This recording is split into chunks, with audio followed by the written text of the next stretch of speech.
On this episode of the Rebel Health Tribe podcast, we welcome Toréa Rodriguez of ToréaRodriguez.com. Speaking of being a pilot and being, a pretty stressful career, was there any particularly stressful events in your tenure as a pilot? There was a day that I was flying single pilot, so no other crew, just myself. I was flying a family to South Dakota, and we had a pressurization emergency at altitude. And it was right over Mammoth, the highest point of the Sierras in California. And your training for pressurization emergency is to get from whatever altitude you are to 10,000 feet as fast as possible. But not smash into mountains, probably. Yeah. But then there's this complication that there's these rocks at 14,000 feet, right? So that was a bit stressful, and it was the first time that I had to kick in the training that I had been trained on so well. That's coming up.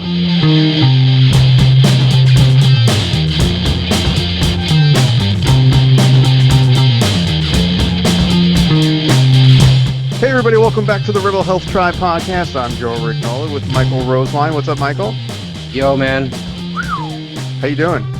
I'm doing pretty good. Yeah, crazy morning.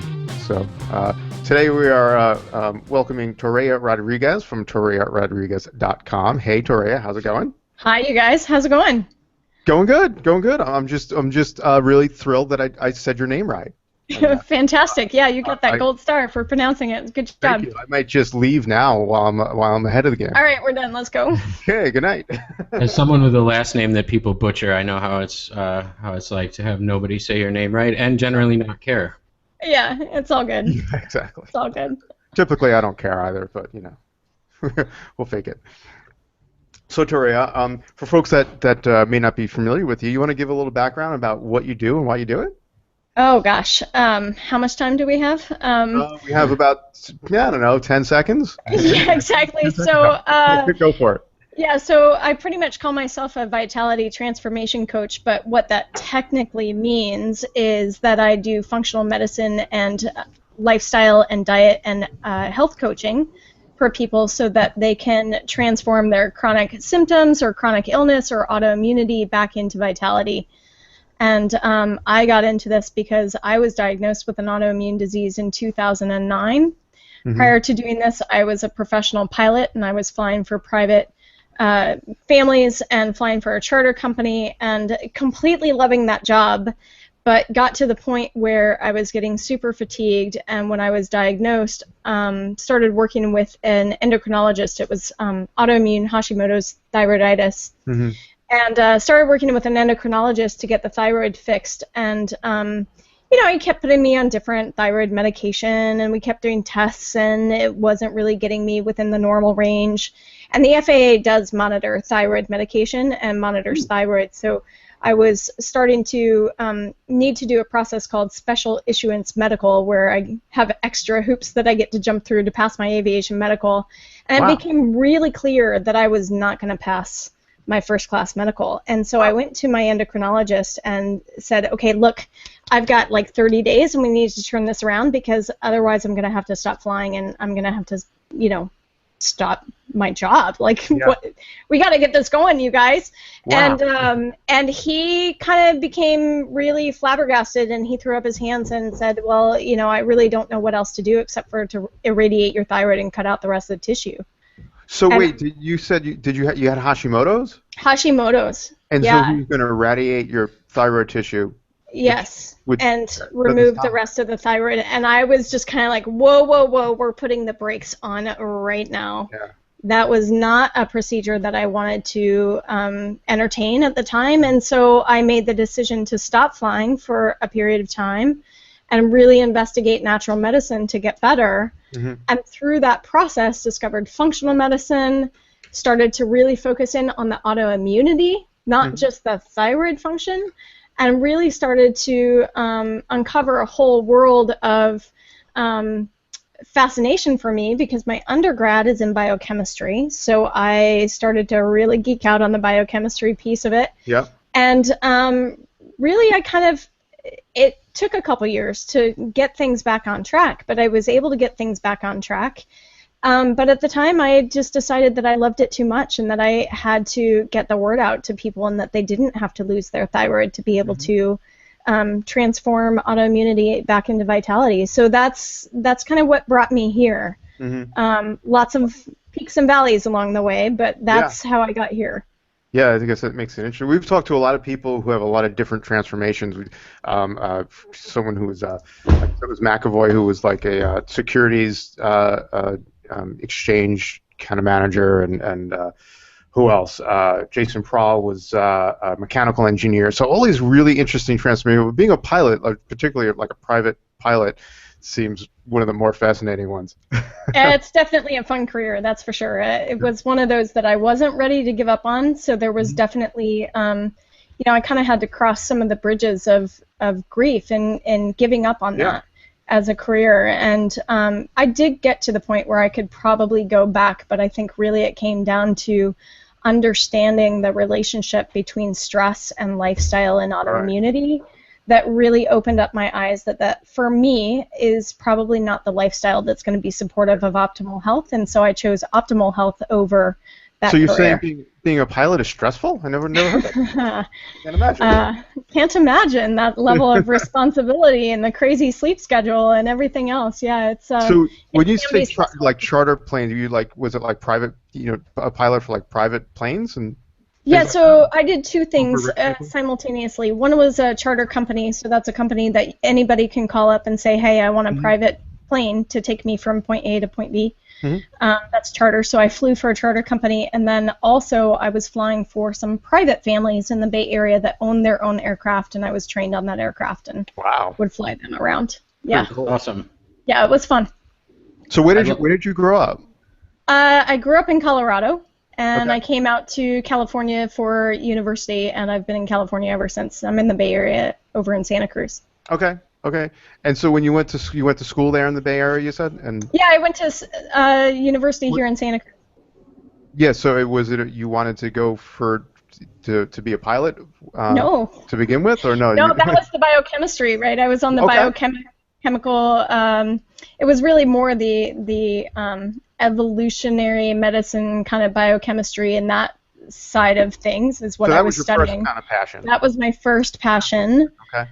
Yeah, then I went into technology for about 10 years, got completely fried on the cubicle life, and decided that I wanted to, first it was I wanted to learn how to fly as a hobby. That sounds like a neat thing to do.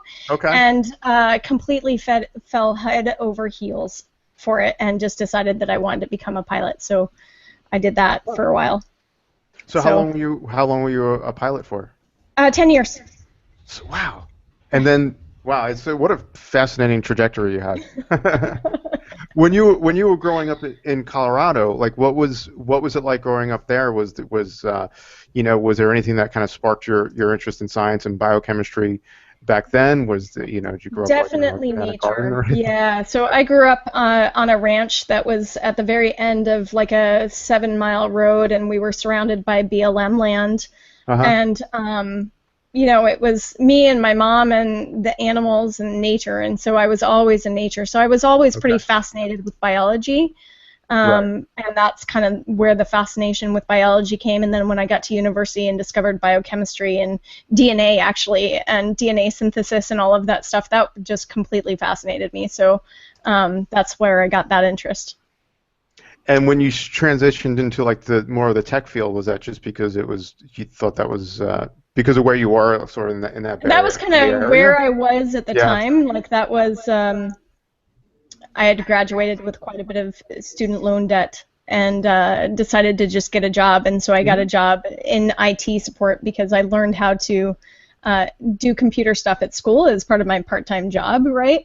I worked in the computer labs. And so I just fell back on that skill so I could pay that debt off because that debt kind of scared me completely. It was like deer with, headlight eyes.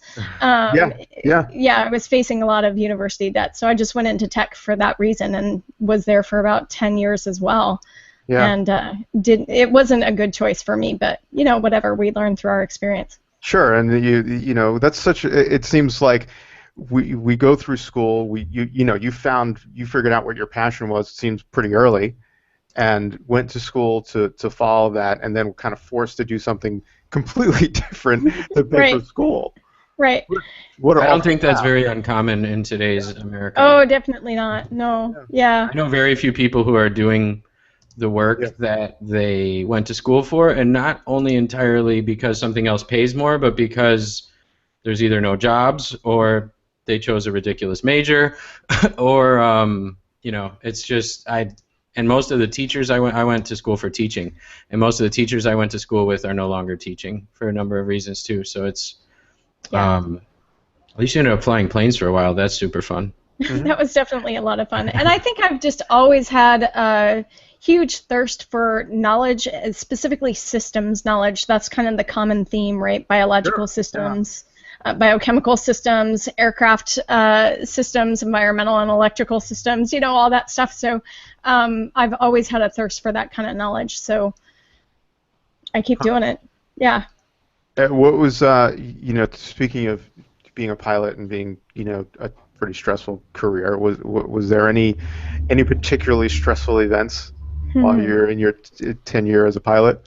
Oh yeah, I mean there's definitely some stressful events, especially when you become a flight instructor. I used to say that the students used to try and kill me every day, but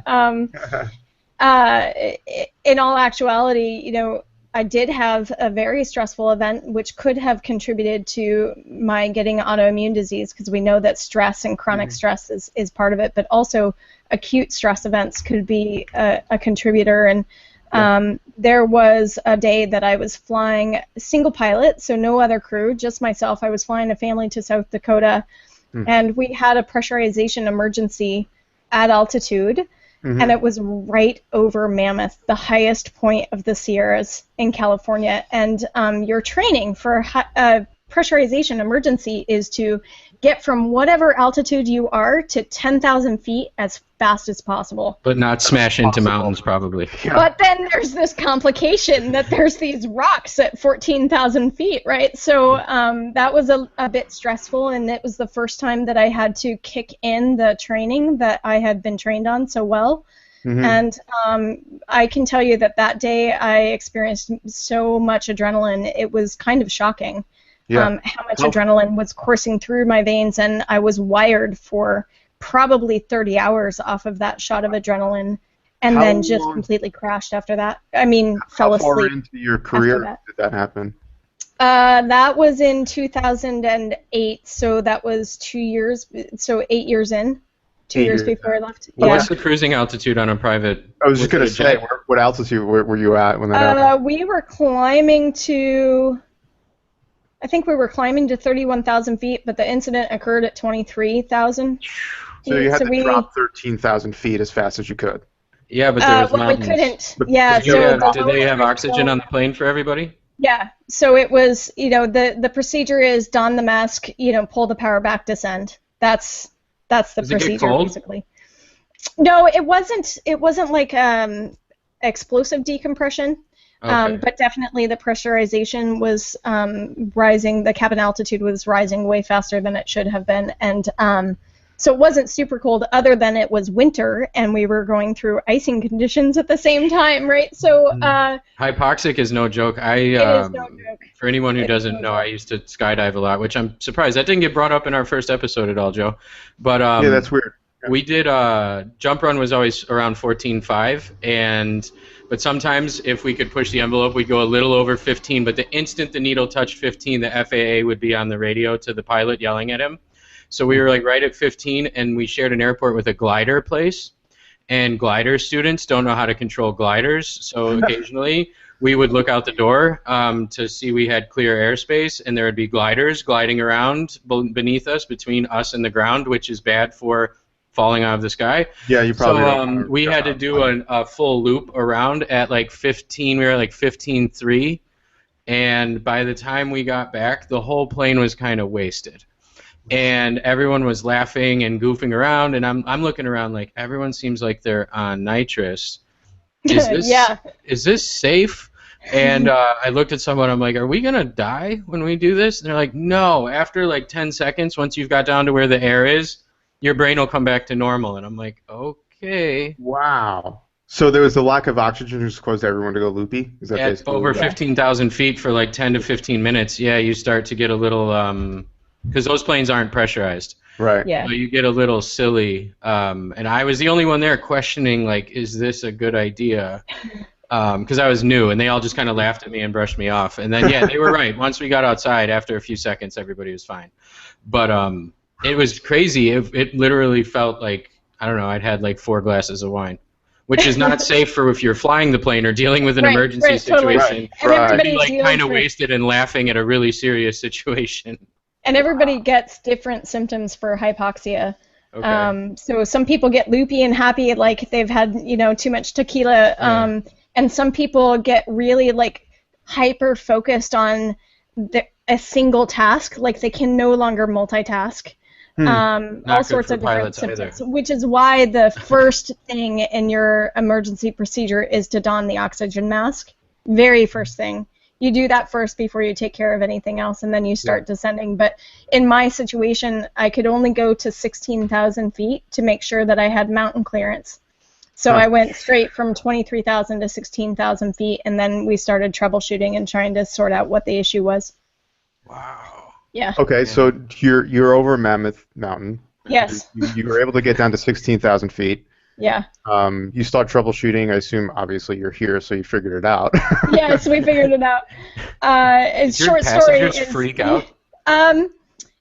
Yeah, what do you do? What do you say? What do you tell the No, passengers? I mean, the nice thing is that the passengers are familiar with aviation and/or our pilots themselves. I mean, that was really great. The masks in the back dropped, so they donned their masks, and so they were pretty good about it. And once we got to 16,000 feet, we were safe and able to stay at that altitude for a little bit, so that we could kind of figure out next steps. And it was really a matter of trying to figure out, are we safe enough to continue? No, that wasn't quite where we wanted to be, because South Dakota was still quite a ways away. Are we safe enough to land at the nearest airport? Yes, possibly. Could we turn around and go back? That was another possibility. We ended up deciding to land at a place where we could get maintenance. And get people on the ground safe. So we ended up turning around, actually, and going back to our originating airport from the Bay Area, mainly so that I could get the clients on an alternative aircraft and get them on their way, and then go take care of the broken airplane. Yeah. And it turned out to be a clamp on a hose that had busted that caused the pressurization system to stop working properly. Wow. It always blows my mind, all the buttons and gadgets. I think you were the one who correctly identified the plane that I flew in Nicaragua during my trip from a small island in the Caribbean to the capital there, Managua. It was a Porter, I believe. Right? I think? Yeah. Porter, and you were also on a Caravan. The Caravan was the single prop plane. Yes. Okay. We sat in the row right behind the cockpit, and there's no door, there's no thing, there's no screen, there's no anything. Yeah. So I was like, and the seats aren't even to the side. Like I was sitting directly behind the opening to go in between the two guys. Like I could lean forward and be like, "Hey, how you guys doing?" And I got to watch all their screens and their buttons and their gadgets and all the things and the maps that pop up and the weather and luckily there's no other planes flying in all of Nicaragua, so nothing pops up on that radar. They're the only airline that runs in the country, and they have like 5 planes. But it was so cool to watch, but it's terrifying. And when you don't know anything about it, and you look in there, like if you get to glance at the commercial airliners, it's like 10,000 buttons. Yeah. And I'm like, what the hell? So I have one pilot friend who flies for American, like big planes, and kudos to you for being able to make sense of all of that. But it was fascinating to watch it. Everyone else on the plane was terrified and like trying not to throw up, and I'm sitting there like, what's that one do? What's this one do? It's like, shut up, kid. Get in the back. Like, can we fly this one later and I can jump off it? We've already agreed that if I get my license back and she starts flying again, she's going to take me in the air for me to jump off. Nice. But that's cool. So did you actually start experiencing symptoms shortly after that incident, or it was probably 2009 when I finally got a diagnosis. And I kind of describe what happened to me as kind of a perfect storm. There was that incident. I had a crash on my bicycle. Actually, Okay. I was Better than a plane. yeah, I was a endurance cyclist before that, and so I was riding and crashed pretty hard in the street and had a C5 injury to the neck, a dislocated shoulder, like all sorts of crazy stuff happened in that accident. So I was physically injured for a period of time, and I lost my mom all within the course of 3 months. And I think that really contributed to kind of like the unraveling of the hormones and the unraveling of the gut and everything else. So had I had the Hashimoto's before, I don't know, I could have had it for years and not known. But it definitely accelerated my health pretty much unraveling before my eyes. Wow. Okay. Yeah. And so you finally get a diagnosis in 2009. Yeah. Probably, obviously, had it before that, but I think Mike, what's the average time? Something like 8 or 9 years or something like that. Yeah. Get a diagnosis. To get a diagnosis, something crazy like that. It's ridiculous, whatever it is.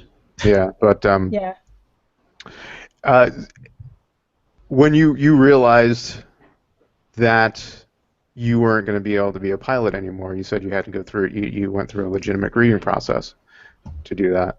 Yeah. To realize that. Did you have any sort of backup plan? Did you know right away that you wanted to sort of get into this health and wellness field? No, not at all. You kind of were lost for a little while? Definitely lost for a number of years. I would say probably 4 or 5 years. I fell back onto technology and got a job at an aviation software company, so I kind of combined both interests together. So that was really a good stopgap. And my full intention was always to go back to aviation.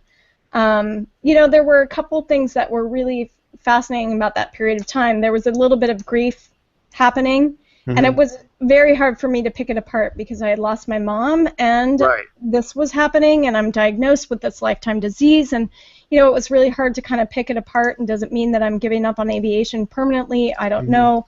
The other complicating factor in that was I was so ashamed that I had gotten sick in the first place that I didn't talk to anybody about it. I didn't talk to my pilot friends about it. There's definitely a stigma about being sick and whether or not you're employable. And I didn't talk to very many people about it. In fact, I never told my mom that I got diagnosed with an autoimmune disease before she passed away. And I just really kind of had to work through that shame piece of it. And it wasn't until I noticed it, and I didn't really notice it until I was listening to a podcast with Brene Brown, and she was talking about shame and vulnerability, and she's really great. And I can't even remember what it was that they were talking about, but I just all of a sudden was like, oh my God, I'm ashamed.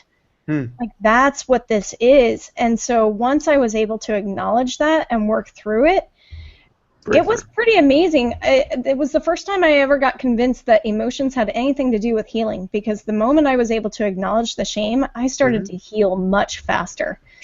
And work through that. And that really kind of helped me realize that there was more here in front of me, that the universe is giving me an opportunity to do something more than go back to aviation. And that's when I really started to kind of turn the corner. That's interesting. What an interesting paradigm shift. Someone who's comes from such a systems-based, science-based background to acknowledge that more like a more almost metaphysical aspect of your life. Yeah. It's massive. It's a massive component. Like I was in your same boat. Like, I wanted technical explanations for, even when I started working with clients, it wasn't necessarily for me, but it was for other people.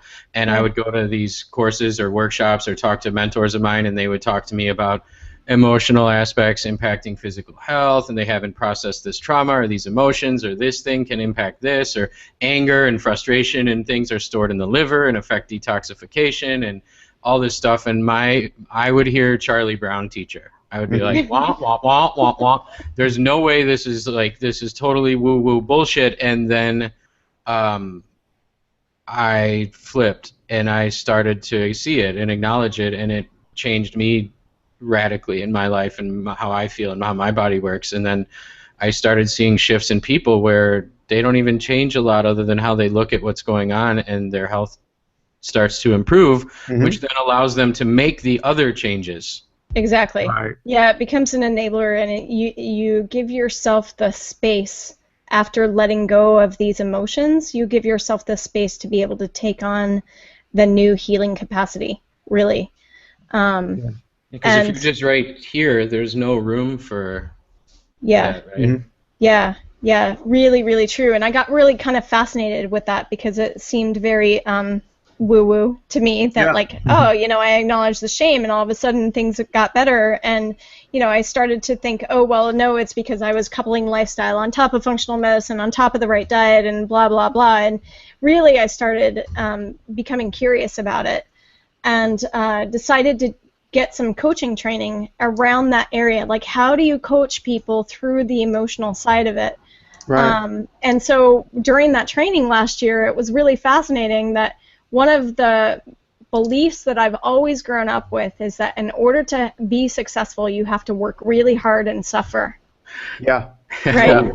Joe and I are And- both working toward through that Yeah. one. Yeah, Mike and I have no I idea. bet you are, because we're kind of like-minded individuals, Yeah. and it's a belief that I have been very successful at. It's given me a lot of really good stuff. Mm-hmm. But my coach in that training class, she said, you know, isn't it interesting that you manifested autoimmunity if you're causing yourself to suffer so much? Yeah. And I just, That's that kind of rocked my world. I was like, oh. So you were Yeah. already started training in functional nutrition, functional medicine when you had this sort of shift.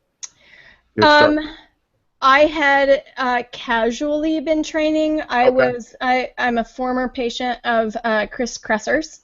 Okay. So I worked with him and dug into a lot of it there. Uh-huh. I think right after that was when I made the decision to take the FDN training and Got get ya. myself certified in FDN. And then after that, I did the transformational coaching training. Wow. Okay. Yeah. So you were still like nuts and bolts systems, how do all these pieces fit, and Yeah. then your mind got blown. And then my mind got blown, and now the way that I look at it, it's really more like it's just another part of the system. It's just another layer and cog in the works. And Yeah. in order to really get the machine oiled and working again, you kind of need to work on all the cogs. Yeah, exactly. So who was the transformational coach that you worked with? I worked with Stacy Morgenstern of don't know who that Holistic is. MBA. Okay.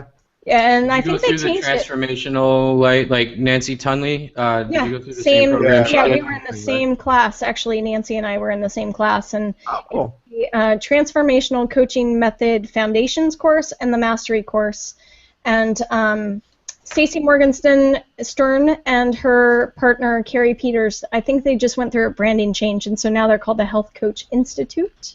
Okay. So that's We where should talk folks to can them. find that. Yeah, You we should should definitely definitely go talk to to them. Yeah, they're great folks.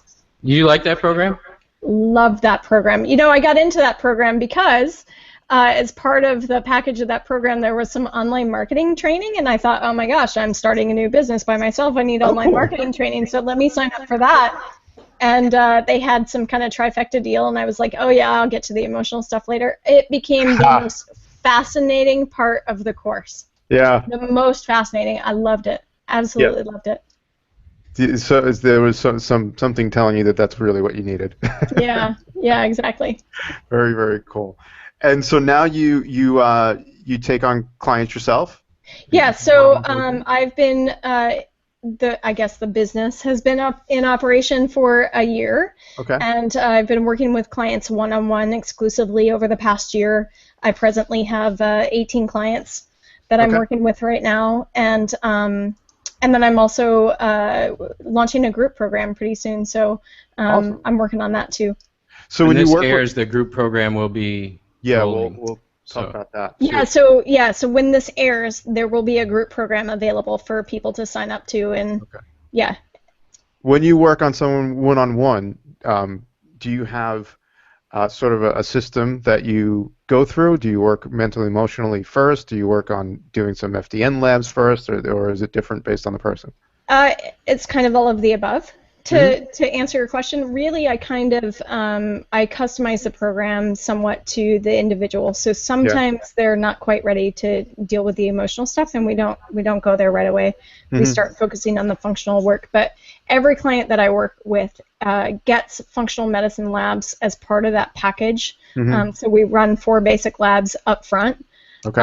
And so that part gets mixed in. So sometimes we'll start with some lifestyle stuff first, and then the results come in, and then we'll, go totally deep on the results and kind of get them going on their program.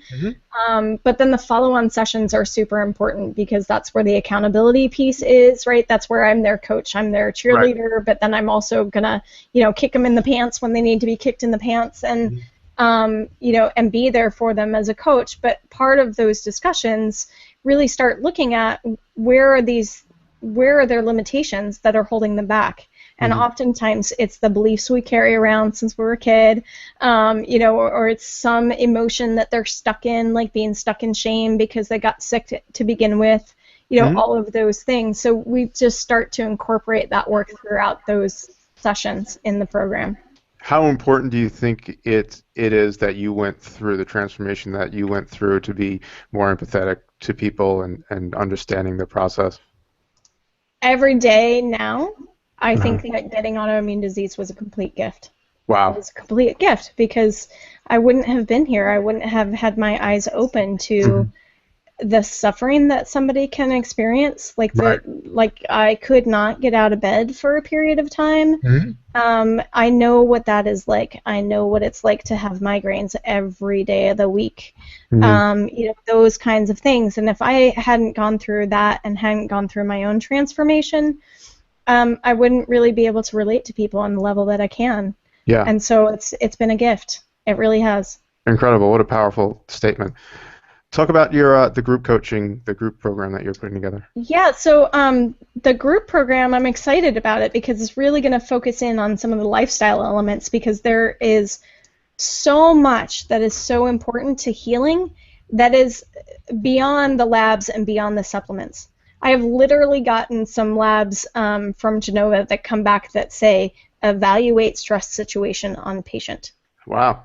Yeah. It is that bad, right? So when I see that, it's kind of like, okay, there is no amount of supplementation that I can give you that's going to solve this problem. Thank you for saying that. Yes, exactly. God, holy crap.